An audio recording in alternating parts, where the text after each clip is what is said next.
आप सुन रहे हैं एजी एंटरटेनमेंट की धमाकेदार प्रस्तुति। Kanchan Ibrahimpur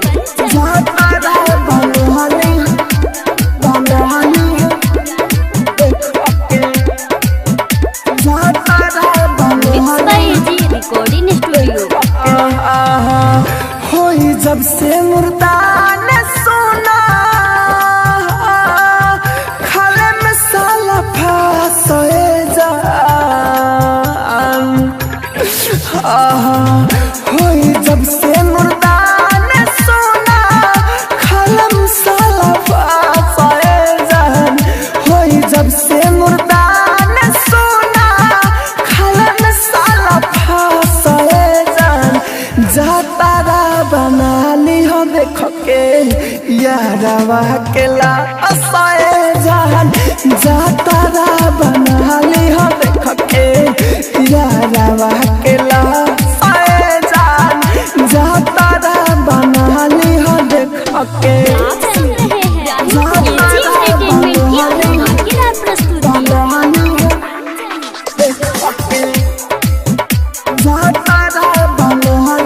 mix by AG recording studio.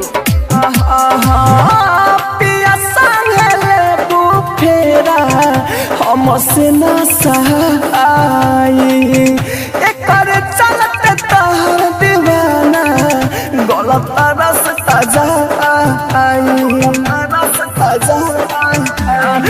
जाने दिया संगे बुफेरा हमसे न सहाई एकर चलते तहर दीवाना गलत रास्ता जाई। भूलियो के ना हम सोचनी तोरा विश्वास जान। भूलियो के ना हम सोचनी तोरा विश्वास जान। जाता बना लियो देख के यारवा के लाए जान। जाता बना लियो देख के यारवा के लाए जान। जाता बना लियो देख के। आप सुन रहे हैं एजी एंटरटेनमेंट की धमाकेदार प्रस्तुति।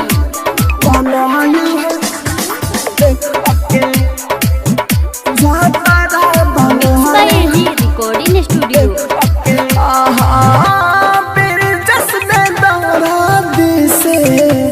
ओके जाई बुझालो हो आखिर काहे जान इरादा बदला हो।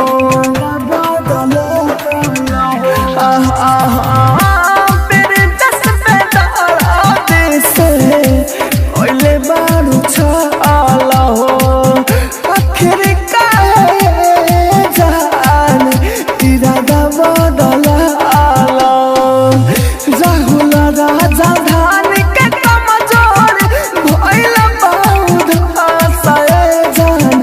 राहुल राजा धान के कमजोर भइल बहुत जान। जाता बना लिया देख के यारवा के लाए जान। जाता बना लिया देख के यारवा के लाए जान। डोली में बड़ी से पड़ी स्टूडियो रोशनपुर सपहा।